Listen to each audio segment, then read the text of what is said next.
todos mis queridos hermanos. Continuamos con la dinámica de seguir estudiando acerca de las cargas de la vida. Vivimos tiempos difíciles y necesitamos siempre tener la firmeza y la seguridad de que tenemos a Jehová, nuestro pastor, y que con él nada nos faltará. Hoy día vamos a estar trabajando parte del versículo 3, la que nos quedaba, la que nos restaba, y vamos a estar trabajando con otra carga muy importante, pesada en nuestra vida.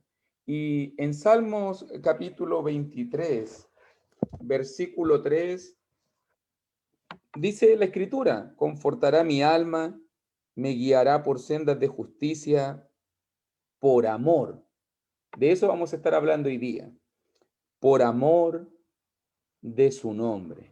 Note muy bien que vamos a estar hablando sobre todo de la carga de la arrogancia.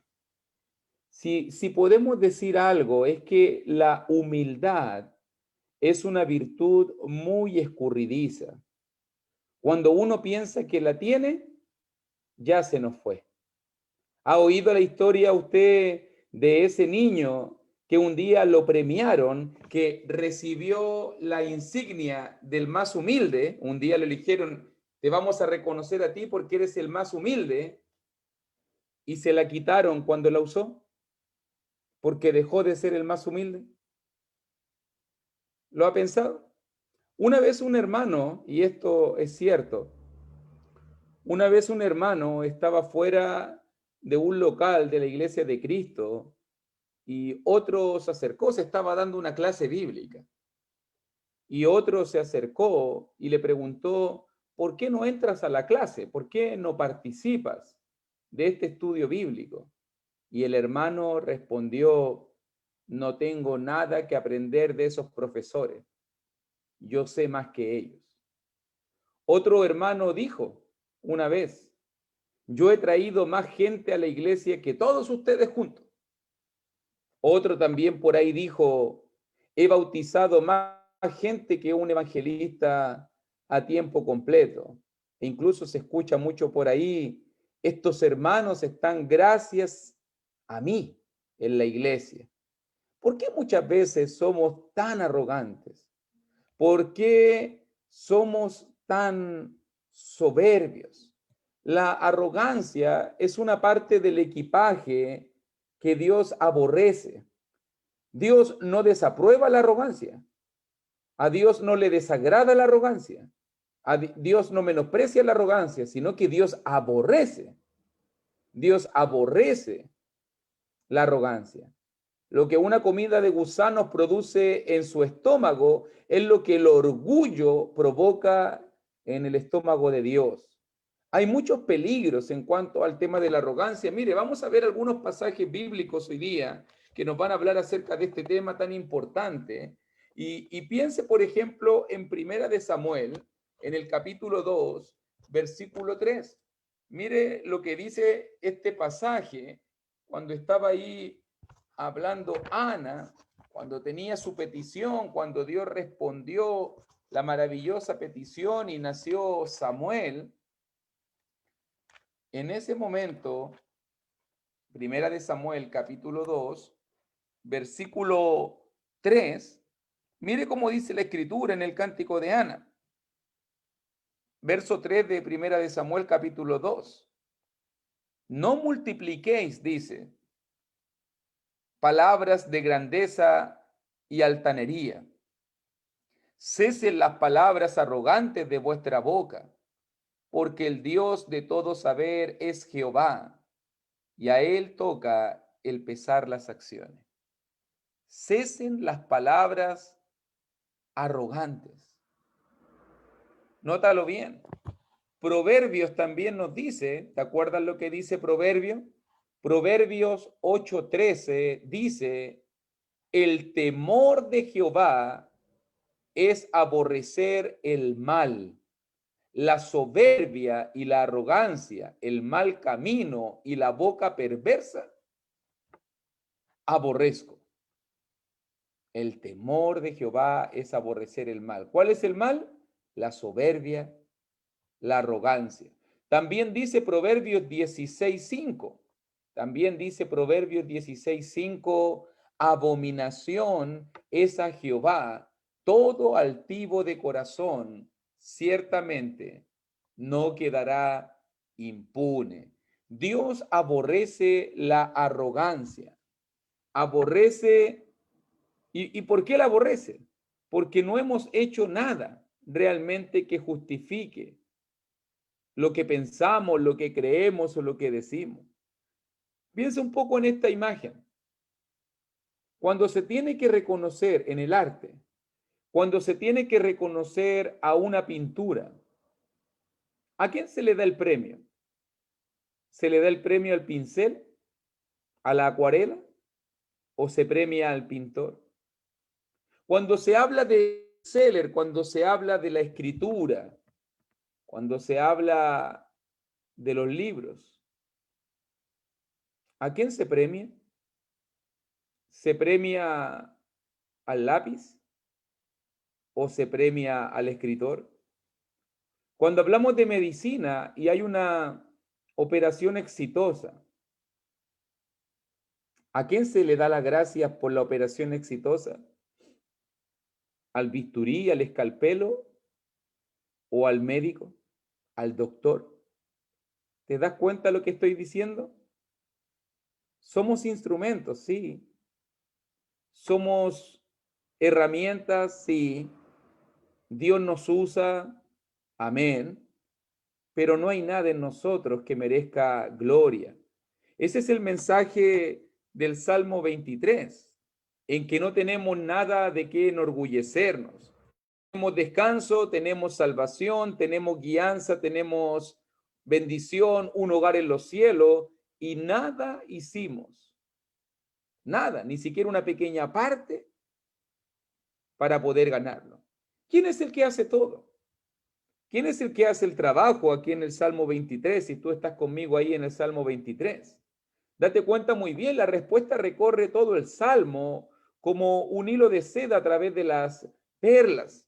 Dice versículo 1, nada me faltará, me hará descansar, versículo 2, me pastoreará, versículo 2, confortará, versículo 3, me guiará, versículo 3. Tú estarás conmigo, versículo 4. Tu vara y tu callado me infundirán aliento, versículo 4. Adereza mesa, versículo 5. Unge mi cabeza, versículo 5. Si te das cuenta, ¿quién es el que hace todo? ¿Quién es el que guía? ¿Quién es el que cuida? ¿Quién es el que protege? ¿Quién es el que sustenta? Es cierto que somos pinceles. Es cierto que podemos ser el papel, el lápiz o el bisturí o el escalpelo, pero no somos merecedores del aplauso. Para asegurarnos que captamos bien el punto, David nos dice algo en el Salmo 23, que todo lo que Dios está haciendo, que todo lo que Dios está otorgando, que todo lo que Dios te está ofreciendo, todo eso lo hace por amor de su nombre, por amor de su nombre. Este pastor guía sus ovejas, no por amor a ti, aunque te ama, no porque tú seas merecedor o seas más digno, porque no lo eres. El pastor hace todo lo que hace por amor de su nombre. Todo lo que Dios hace, todo lo que Dios involucra contigo, todo lo hace por amor de su nombre. No aparece otro nombre en la marquesina. No hay otro nombre entre los flashes y luces. No hay otro nombre en primera plana. Todo se hace para gloria de Dios. ¿Qué es lo que está en juego aquí en el Salmo 23? Lo que está en juego cuando hablamos del nombre tiene que ver con la gloria, tiene que ver con el poder, tiene que ver con la potestad. Lo que está en juego aquí no es tu gloria personal, no es mi fama o mi fortuna. Lo que está en juego aquí es la gloria de Dios. ¿Pero por qué? ¿Cuál es el problema? ¿Acaso Dios tiene un problema de ego? ¿Acaso Dios es egocéntrico? No, mi hermano. Dios no tiene un problema de ego. Dios no es egocéntrico. Él es el centro de todo. Los que tenemos un problema de ego somos nosotros, ya que el elogio nos hincha la cabeza, ya que el elogio nos atrofia el cerebro y pronto comenzamos a pensar que algo tuvimos que ver en la salvación de una persona o en el rescate de otro o en la ayuda de otro, algo tal vez que hicimos que es digno de alabanza. Escuche cómo la gente habla: yo hice, yo visité, yo evangelicé, yo hice acá, yo hice allá. Muy pronto nos olvidamos que somos solo polvo, solamente somos polvo y ceniza. Somos gente rescatada del pecado, bendecidas por la gracia de Dios. Pronto comenzamos a orar como un miembro de un comité religioso. Anoté este pensamiento porque lo encontré increíble. Un miembro de un comité religioso oró de esta manera: Dios, te doy gracias porque el mundo tiene hombres como yo. El vecino de la esquina necesita bienestar social, yo no. La prostituta en la calle tiene sida, yo no. El borracho en el bar necesita alcohol, yo no. Los grupos homosexuales necesitan moralidad, yo no. Te doy gracias, Señor, que el mundo tenga personas como yo. Imagínense la oración. Imagínense esa oración, no tiene que haber llegado ni al techo, ¿cierto? Imagínense cómo oraba. Afortunadamente, en esa misma reunión, había un hombre que quería esquivar todos los aplausos. Bajó su cabecita y muy contrito y humillado, lo único que dijo: Dios se propicio a mí, pecador. Como mi hermano que está bajo el bienestar social, yo también dependo de tu gracia. Como mi hermana que tiene, estoy infectado con mis delitos y pecados. Como mi hermano que bebe alcohol, necesito algo que alivie mis pesares. Sé propicio a mí, pecador. ¿Te parecen conocidas todas esas palabras, cierto? Acuérdate que en Lucas capítulo 18, Jesús, hablando de un caso muy parecido, Jesús dijo allí en el versículo 14, Lucas 18, 14, hablando del fariseo arrogante, soberbio, y del hombre contrito y humillado: os digo que éste descendió a su casa justificado antes que el otro, porque cualquiera que se enaltece será humillado, y el que se humilla será enaltecido. Con la misma intensidad que Dios aborrece la arrogancia, Dios también ama la humildad. Dice la palabra, por ejemplo, en Isaías 66:2, miraré a aquel que es pobre y humilde de espíritu. Dios bendice, Dios da grandes tesoros. Dios mira, pone su atención y su mirada en los humildes. También dice en Proverbios 15:33. También dice Proverbios 15:33. Puedes anotarlo y así después repasarlos y estudiarlos más profundamente. Proverbios 15:33 también dice: a la honra precede la humildad. Dios no solamente mira al humilde, Dios honra al humilde, al que es humilde de corazón. No solamente eso, también Proverbios 11, versículo 2, Proverbios 11:2 también dice: con los humildes está la sabiduría. ¿Qué más hace Dios? Dios también le da sabiduría al humilde. Incluso tú también lo sabes. Primera de Pedro 5:5.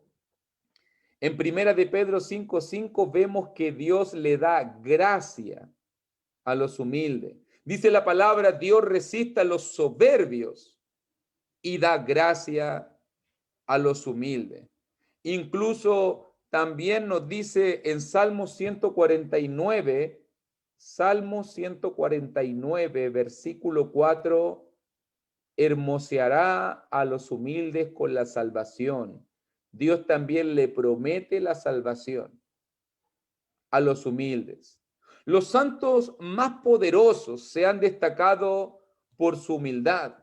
Aunque había sido un príncipe de Egipto y emancipado de los esclavos, Moisés, según la Biblia, era el hombre más manso, era muy manso, más que todos los hombres que habían sobre la tierra, dice Números capítulo 12, versículo 3. El apóstol Pablo se salvó porque Jesús lo visitó. Había sido llevado a los cielos incluso y tenía poderes y podía resucitar muertos.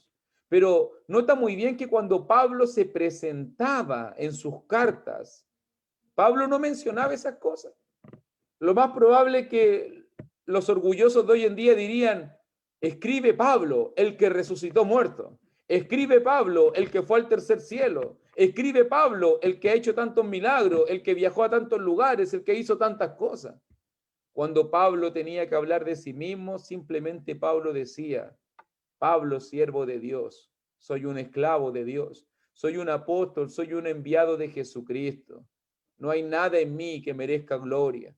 Juan el Bautista estaba emparentado con Jesús. Fue el primer gran evangelista que preparó el camino del Señor. Pero, ¿cómo lo recuerdan las Escrituras a Juan el Bautista? Como una persona que dijo, es necesario que él crezca, pero que yo mengüe. Juan capítulo 3, versículo 30. Dios ama la humildad, mi querido hermano, mi querida hermanita. Y vamos a estar considerando algunos consejos prácticos para poder ponerlos en obra en nuestra vida. Vuelvo a decirlo, la humildad es un bien escaso que hay que desarrollar. No está en nosotros, no viene en el pack, no es natural en nosotros. Siempre tendemos a engreírnos, a creernos más de lo que somos, a poner o querer que los demás nos presten más atención a nosotros. Pero evaluémonos honestamente. Nota bien, número 1, en cuanto a estos consejos prácticos. Evaluémonos honestamente. La humildad no es lo mismo que la baja autoestima. Ser humilde no significa que usted piense que no tiene nada para ofrecer. Ser humilde significa que sabe exactamente lo que puede ofrecer y nada más. Dice, por ejemplo, en Romanos capítulo 12, verso 3. Romanos capítulo 12, verso 3, creo que ahí está el concepto clave del centro de la humildad. Digo pues por la gracia que me es dada a cada cual que está entre vosotros, que no tenga más alto concepto de sí que el que debe tener, sino que piense de sí con cordura. Ahí está, con cordura, conforme a la medida de fe que Dios repartió a cada uno. Piense de sí con cordura. El humilde no se menosprecia, no se mira menos que otro, tampoco se cree más que otro. El humilde piensa de sí con cordura. Sabe quién es, sabe lo que tiene por ofrecer y no necesita andar ostentándolo. Segundo consejo, no tomemos el éxito o la honra con demasiada seriedad. Hay un pasaje que siempre me ha llamado la atención a mí, que se encuentra en Deuteronomio capítulo 8. Un pasaje que me advierte, un pasaje que nos desafía, mi querido hermano, ya que cuando hablamos de las pruebas, muchas veces nosotros pensamos que las pruebas son cosas negativas que vienen a nuestra vida. Crisis económica, falta de trabajo, problemas matrimoniales, problemas en la familia. Y la mayoría de las veces pensamos que las pruebas tienen que ver con cosas malas, negativas, cosas que resten. Pero por si acaso, el éxito y la abundancia también son pruebas. Y ya lo dijo en Deuteronomio capítulo 8. Mire lo que dice Deuteronomio 8, 13 y 14, para que entienda la perspectiva correcta del éxito y la bendición. Y tus ovejas se aumenten, y la plata y el oro se te multipliquen, y todo lo que tuvieres se aumente, y se enorgullezca tu corazón, y te olvides de Jehová, tu Dios, que te sacó de tierra de Egipto, de casa de servidumbre. ¿Cuántas personas hoy en día, al ver la abundancia material, al verse bendecido, al verse con platita en el bolsillo, al ver su despensa llena, al verse rodeado de cosas materiales, se enorgullece su corazón y se cree más de lo que son. Cuando las personas no son humildes y comienzan a prosperar, es fácil que su corazón se enaltezca, que sean soberbios, que sean arrogantes. ¿Cuánta gente hoy en día no es así? El dinero le ha nublado la razón. El dinero le ha nublado la razón. Los bienes materiales le han nublado la razón. Tercer consejo, en cuanto a la humildad, en cuanto al versus con la arrogancia. Tercer consejo, reconocer el valor que las demás personas tienen.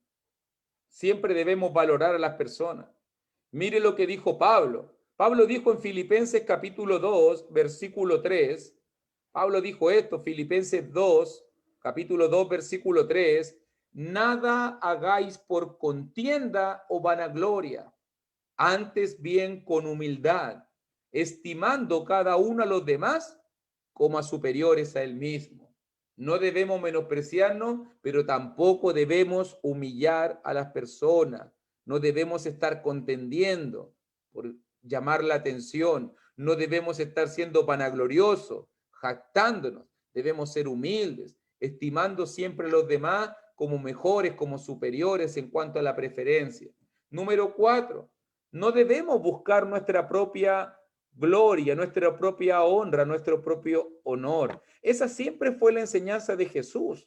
Recuerda cuando Jesús dijo allí en Lucas 14:10, ve y siéntate en el último lugar para que cuando venga el que te convidó te diga, amigo, sube a más arriba. Entonces tendrás gloria delante de los que se sientan contigo a la mesa. Lucas 14:10. ¿Te acuerdas de ese punto? No busques los primeros asientos, no busques que te prefieran, no busques la honra. Exigir el respeto o buscar la honra es como seguir una mariposa.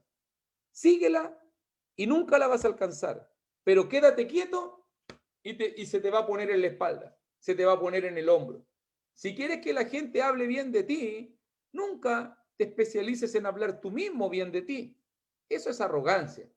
Ya lo dijo un pasaje muy conocido en Proverbios 27:2.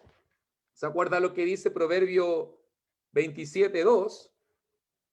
Alábete el extraño y no tu propia boca, el ajeno y no los labios tuyos. ¿Te das cuenta?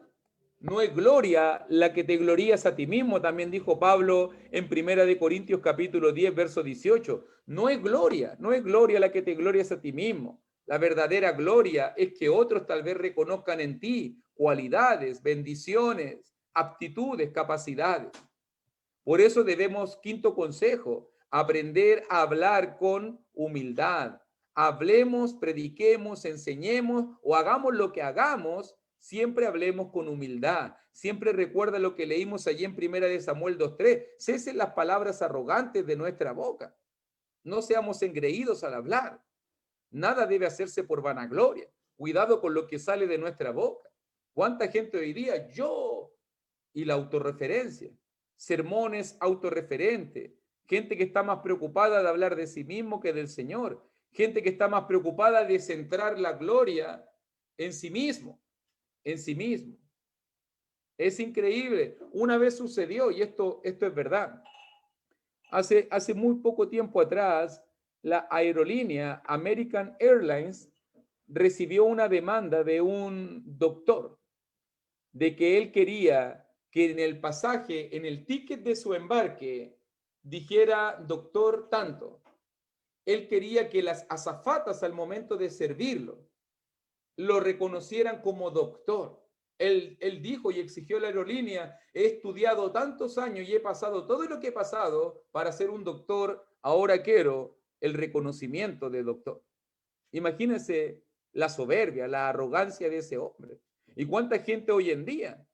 ¿Cuánta gente hoy en día está más preocupada de un nombre, está más preocupada de un cargo, está más preocupada de una responsabilidad? Ayer leía por ahí una hermana me preguntaba, ¿conoces a este hermano? Y lo que más me llamó la atención de eso es que el título que le precedía, doctor tanto, doctor en la Biblia. Wow, digo yo, imagínense. Otro le gusta que le digan ministro, ministro, no sé, ministro de Economía, de Hacienda, de Agricultura, de Educación, no sé, ministro de qué. Solamente somos siervos, somos esclavos. Solamente somos servidores de Dios. Es cierto que hay hermanos que sirven en distintas funciones y yo no estoy negando las funciones en la iglesia de Cristo. Lo que yo estoy hablando en este punto es que la gente piensa que por ese cargo, por esa responsabilidad, por esa función, le hace superior al otro. Y eso es lo que no debe existir en nosotros. Debemos vivir al pie de la cruz. Recuerda que Pablo lo dijo en Gálatas 6:14, pasaje que siempre me golpea, pasaje que es muy fuerte porque dice, lejos esté de mí gloriarme, sino en la cruz de nuestro Señor Jesucristo. Si vas a gloriarte en algo, no te vas a gloriar en tu sabiduría, en tu elocuencia, en tus palabras, en tu fidelidad, en tu testimonio. Si vas a gloriarte en algo, gloríate de la cruz de Cristo. Eso es. Tan simple como eso. ¿O no? ¿Sientes que necesitas estas palabras para que te animes? ¿O necesitamos atención? ¿Sabe cuál es el problema de hoy en día de la gente? El problema es un problema de autoestima. Como tenemos tan baja autoestima, queremos que la atención se centre en nosotros, porque queremos destacar y sentirnos mejores que otros. Pero cuando vivimos al pie del Salmo 23, no es necesario que mencionemos nuestros nombres. No es necesario que la gente nos reconozca. No es necesario que las luces se centren en nosotros. Sabemos que tenemos a nuestro pastor, que Él te ama, que Él te cuida, que Él te bendice, que Él te ayuda, que Él te guía. Y todo lo que hacen, no lo hace porque te lo merezcas. No lo hace porque eres más digno. No lo hace porque eres superior a los demás. Él todo lo hace. El creador del mundo, el creador de las estrellas, el rey de los cielos, prefirió enviar a su hijo, prefirió morir por ti antes que vivir sin ti. Ese es un hecho. Si necesitas gloriarte de algo, dijo Pablo, gloríate de la cruz. Eres un bendecido por la gracia. No hemos hecho nada digno para merecer la gloria y la honra. Aún así, Dios te ha amado, Dios te ha perdonado, Dios te ha bendecido. Cesen las palabras arrogantes, cesen las palabras que dañan y perjudican, que buscan gloria y honra, y sentémonos en servir como ovejitas de Jehová, a los pies de Jehová, nuestro pastor. Que Dios te bendiga y muchas gracias